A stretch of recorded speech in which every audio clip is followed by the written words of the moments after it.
Bubba Scrubba, Fantasy Sports Advice and Analysis, Volume 3, Episode 9. Marker. Good morning, everybody.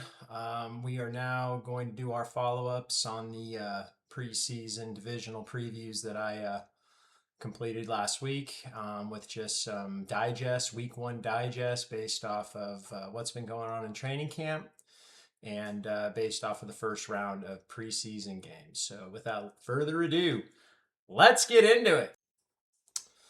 We're going to start with the NFC. First team is the Seattle Seahawks. The big news coming out of Seahawks camp right now is this Jadarian Price, who's the rookie running back.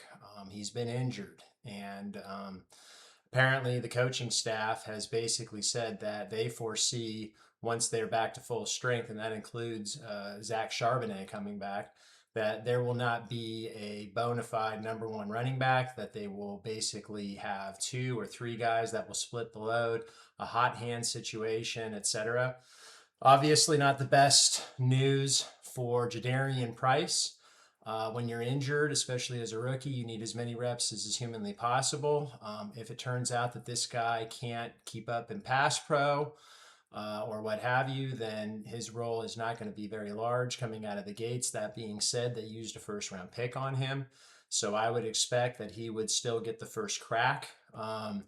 As far as his draft position is concerned, I think this depresses it just a little bit. I would still take a flyer on this guy. I would not spend a premium pick on him because we just don't know what his role is or what the Seattle running game is going to do in general. So, but as a running back 5 or something like that, I think you could do a lot worse. The other news coming out of Seahawks camp is AJ Barner, the second-year tight end, is quote unquote ascending.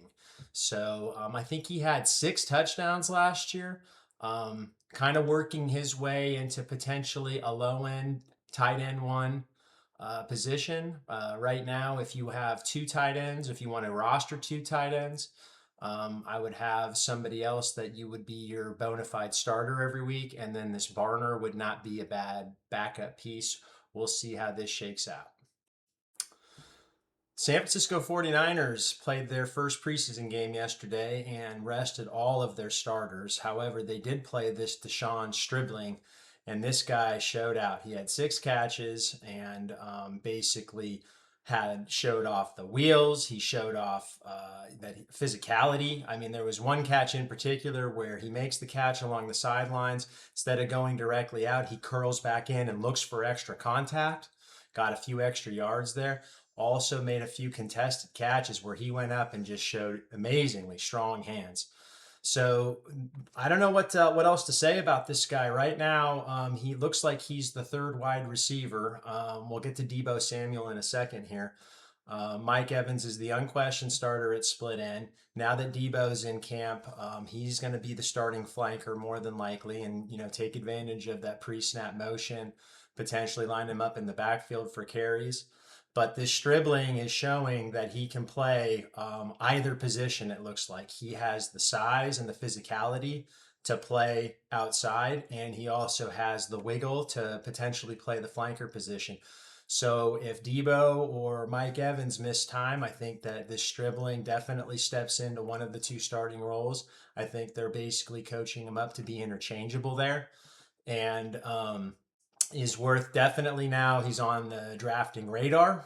I don't know where you would pick him. Somewhere, I would say at least maybe starting round 10 to start with, assuming there's no more injuries in 49ers camp. Now, I mentioned Deebo Samuel. Deebo's obviously back in camp. He's familiar with the system. He's up to speed almost right away. Obviously plays with the physicality. He's going to get some pretty decent stats. It'll be interesting to see how it gets split between him and Evans as far as just pure stats are concerned. But Deebo's definitely worth a pick round 7, round 8, or later. And we'll just see how much juice he has left. Los Angeles Rams. The biggest vibes coming out of camp right now are that Myles Garrett has a swollen, locked up knee and hasn't practiced for the last few days. And of course, the Aaron Donald, will he, won't he come back situation. Now, for fantasy purposes, this only informs as far as their defense is concerned. Right now, I think they're easily a top. I mean, assuming that they have Myles Garrett, and especially if they get Sam or Aaron Donald, they're going to have a top 5 defense, being drafted as a top 5 defense, potentially a top 3 defense, just based on pure sack potential. The other big news coming out of camp is that this Puka Nacua continues to just be a head case. So one is that he's injured his groin. They said it's nothing major, that he should be back at practice next week. But, groin injuries and wide receivers, never a good combination. But more alarmingly, he was at, oh God, who's the CEO of Fanatics? Anyway, he does those stupid ass Diddy white party things or whatever. Anyway, I guess he was at a white party in LA and walked through a sliding glass door, didn't realize it was there, shattered it, cut himself on his face. Based off of his off season and him going into therapy, the old adage is where there's smoke, there's fire. I'm not saying that he's not a first round pick, but let's just put it this way. If you are at pick 4 and Gibbs and Bijan are gone, and let's say that you have your next 3 picks, or potentially, let's say, Jamar Chase, Nacua, or Jackson Smith and Njigma, maybe in that order, right? If you're at the 4th pick and you're picking between Nacua and JSN, or you're picking between Nacua and Jamar Chase, I think it's a no-brainer. You go with the guy who is just, you go with the other guy. Don't go with Puka Nacua in that situation. I'll probably be proven wrong. He'll probably have another huge season, but I don't know. There's just a lot of red flags here with this guy, and it would make me think twice. Arizona Cardinals have had an interesting start to their training camp, specifically in their preseason game yesterday. This Jeremiah Love, oh man, did this guy look good. He was showing power. He was showing speed. He even hurdled a guy yesterday. He was on the field for, of course, this isn't a full situation or whatever as far as the running back room is concerned. You still have Tyler Algier there.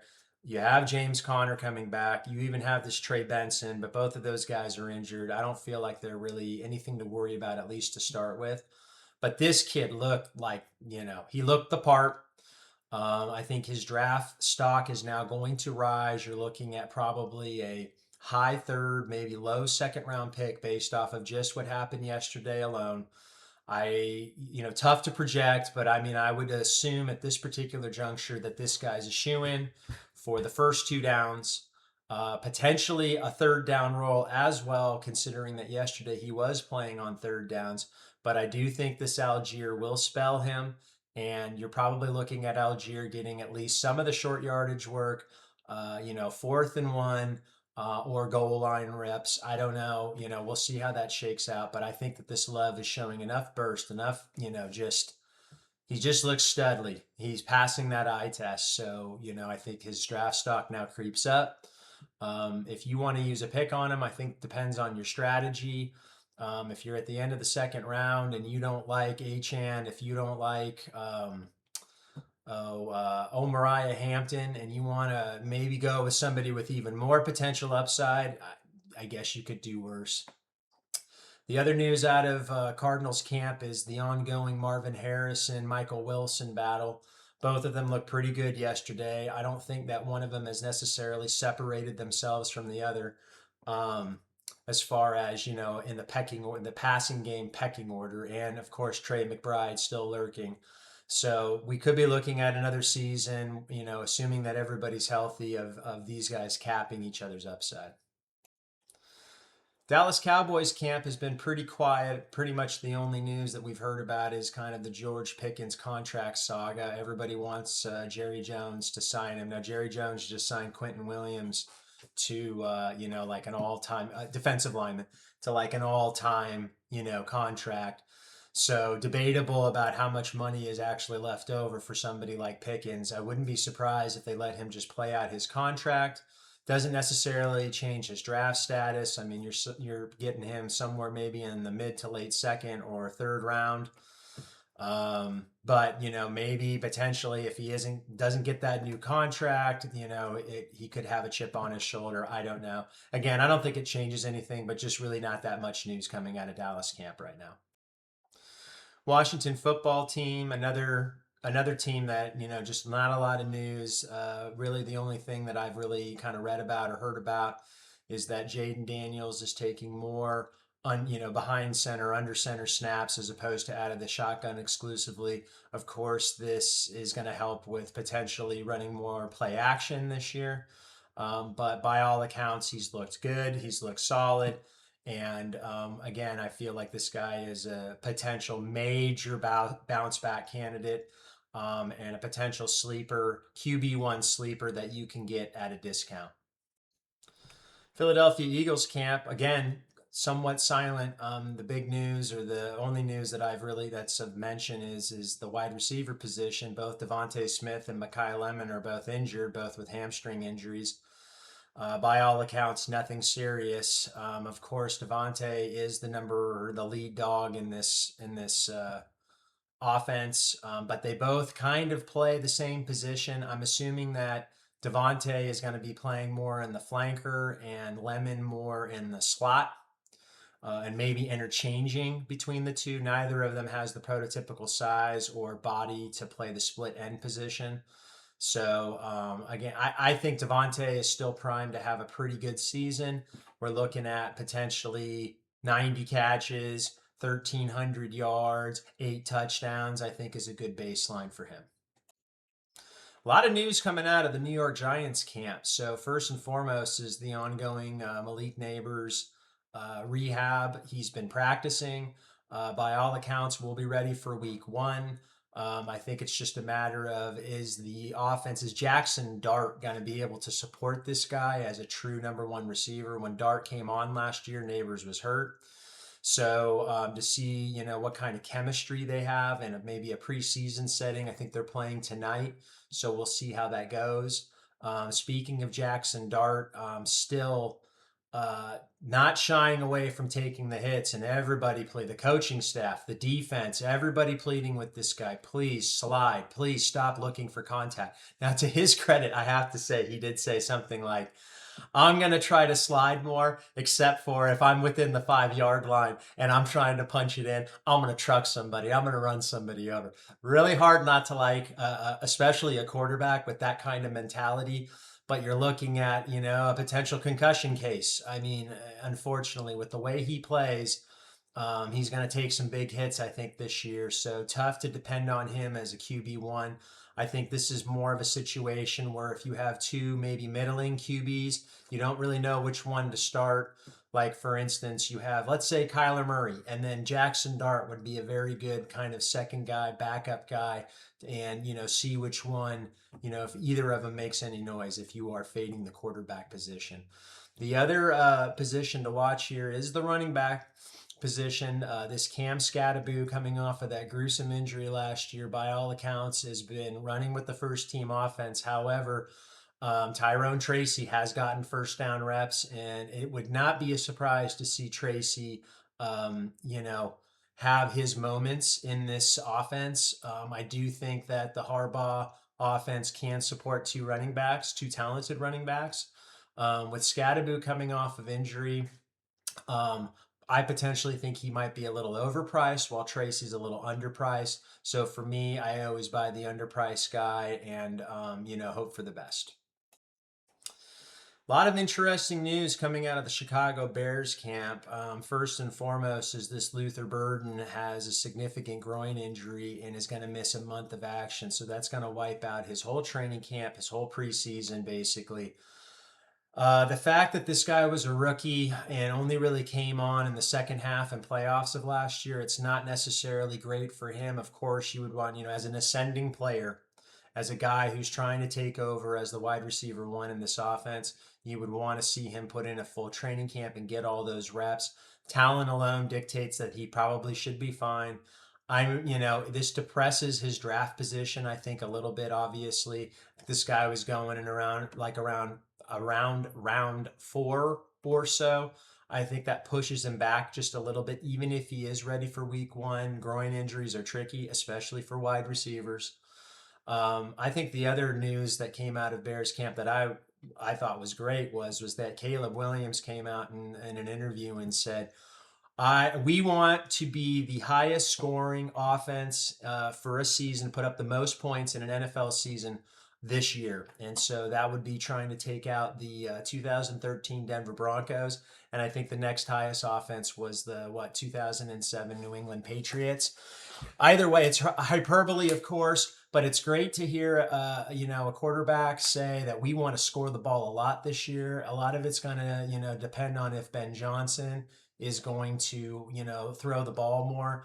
Caleb, as a player, I think is massively hyped. I would say that I don't want to say this is a direct comparison, but a few years ago, this was the second year of CJ Stroud after his, fantastic rookie season. I took the plunge on the guy in year two. I think I drafted him in round 5, and I said, I'm going to get this guy is going to be a superstar, and he was anything but. I don't think Caleb Williams is in the same, conversation in that regard, but I do have just a little bit of trepidation. I don't know necessarily he is going to be set and forget as a QB1, but I think he's easily in the top 7. Otherwise, I want to buy in heavily on Chicago this year, whether it's Burden at a depressed price, Rome Odunze. There's been no vibes coming out regarding his foot. So that's good news. And if Burden is going to be hobbled to start the season, I think he's a direct beneficiary. I would buy in on him. Colston Loveland is a fourth round pick. I mean, this guy looked great in the playoffs last year. I think he's maybe potentially a little overvalued, but if you're a believer, I'd buy in on him, especially the running game. Swift and this Kyle Monton guy. I like Monton guy. Again, just like I said with Tyrone Tracy. Monton guy, you're going to get him at the cheapest price at round 8 or later, more than likely. And so I think for the value, he's probably the best value on the Bears offense. Another team that has some interesting things going on is the Detroit Lions. First and foremost, we'll talk about the Isaiah Pacheco situation. For all the people out there that are thinking that they're going to get David Montgomery 2.0 and go zero hero RB and have him be your second running back or something like that. He's already injured again. No real word on if he is really going to get, his fair share of goal line reps. But if he's hurt now, obviously that can only hurt his chances. That being said, I'm still potentially a buyer at round 6 or 7 or later, depending on what my running back situation looks like. If you have him as your RB3 or ideally an RB4, you're probably doing okay. The other big news is Sam Laporta, the tight end, is by all accounts looking healthy and spry on the field. And this is going to be huge for the tight end faders because this guy you're going to be able to get at a depressed value, and you could get potentially high-end tight end 1 production out of this guy. So this is a little bit of potential arbitrage here. This also informs the third wide receiver role in the Detroit offense. So this Isaac Tesla, or whatever his name is, I did hype him up a bit in my divisional preview video yesterday. Him and Greg Dortch were both kind of sharing the wide receiver 3 role in Detroit. Tesla did not look that good yesterday. Dortch not much better. So that is that position is up for grabs. But regardless of who actually wins it, if Laporta is back and healthy between Amon-Ra St. Brown, between Jamison Williams, between Jamar Gibbs, and then if you have a healthy Laporta, there's not going to be much left over for whoever is the third wide receiver there. Green Bay Packers. Josh Jacobs is hurt, and then he's looking down the barrel of a potential suspension.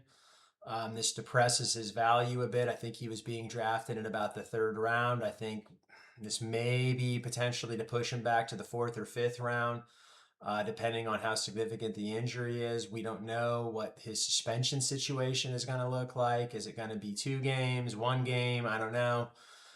So his direct backup, this Marshawn Lloyd, who was a 3rd round pick a couple years ago, but has basically had 2 years wiped out because of injury, started last night, had 4 carries for 13 yards. If you want to go down the Josh Jacobs route, fine by me. However, make sure that you spend a late round pick and handcuff him with this Marshawn Lloyd. The other news coming out of Green Bay is the wide receiver position. So Christian Watson, as we all know, has the split end position all locked up. He's looking at a second or third round pick for him. The flanker role is kind of up for grabs. So we have this Matthew Golden, who was a former first round pick last year, and he's competing with Jayden Reed. Whichever guy loses that job is going to be the slot guy. Now, yesterday, Green Bay was running a lot of 12 personnel. So that's what, one running back, two tight end, meaning two wide receivers are going to be on the field, and Golden was the starter at flanker in that formation. They did run a lot of 11 personnel as well, meaning there's three wide receivers on the field. So I think, this is kind of an interchangeable position. I'm not so sure one of these guys is going to stand out from the other. Christian Watson is the headliner, though. Minnesota Vikings camp, Kyler Murray has won the QB1 job there. I think this is probably good news for Justin Jefferson. However, I don't trust Kyler Murray, and a lot of the reports coming out of camp are that he's throwing up an awful lot of hospital balls. So if that's the case, it could be only a matter of time before he sends Justin Jefferson to the hospital.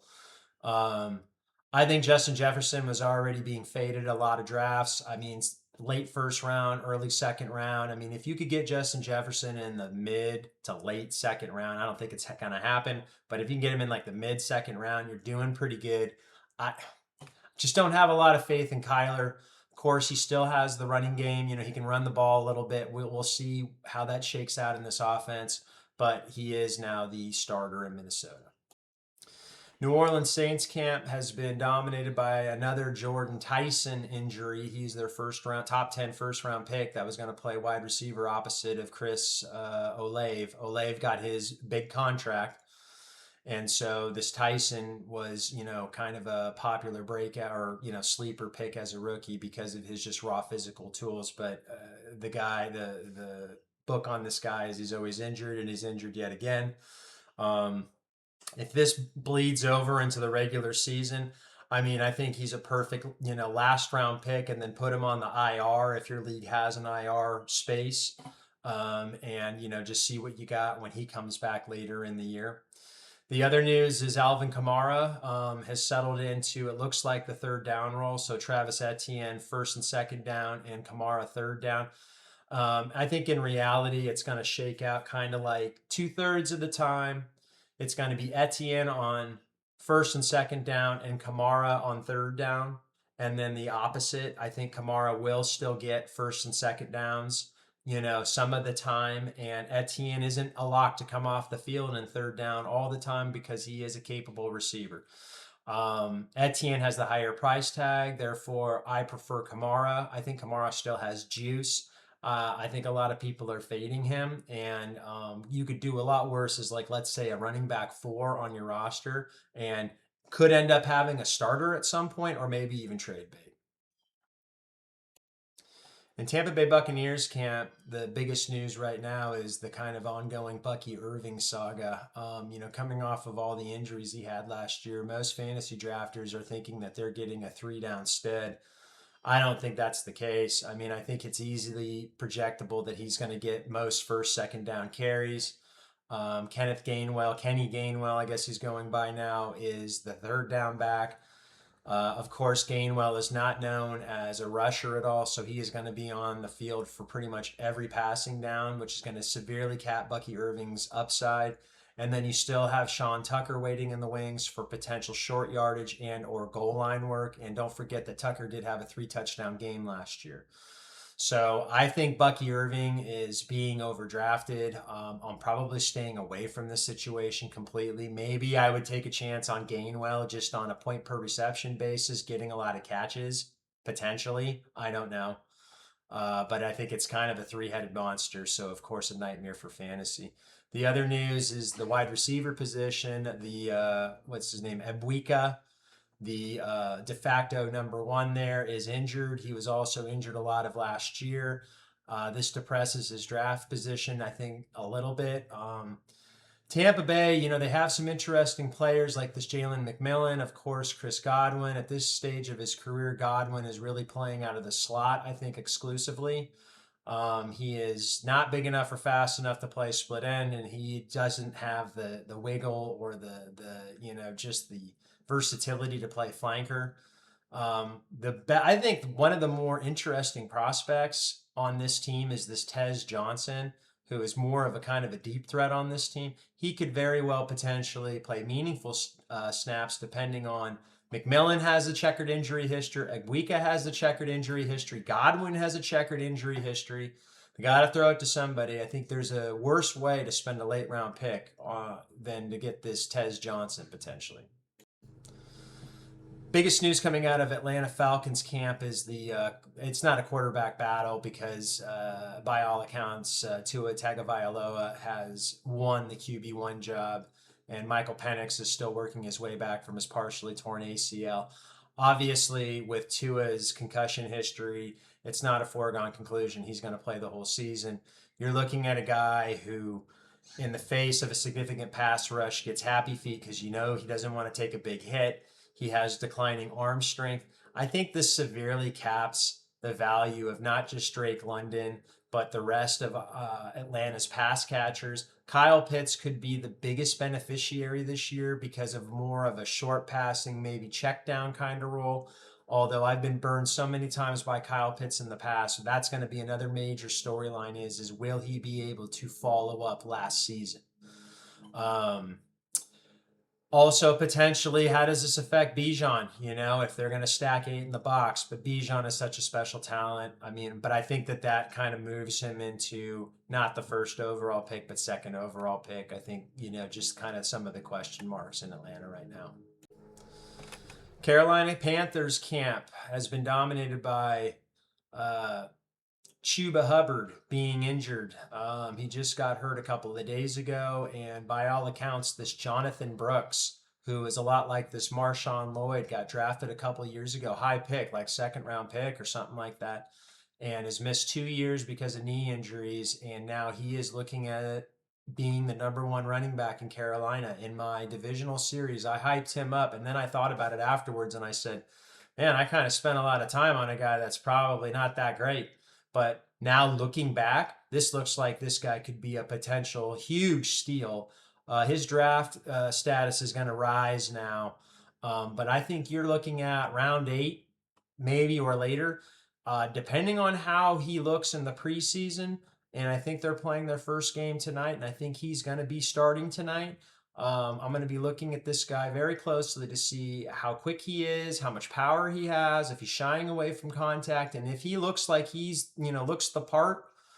You could do, if you're kind of trying to run a hero or zero running back strategy and load up on wide receivers, a tight end, and a quarterback, and then attack running back, this guy could potentially be an RB2 for you.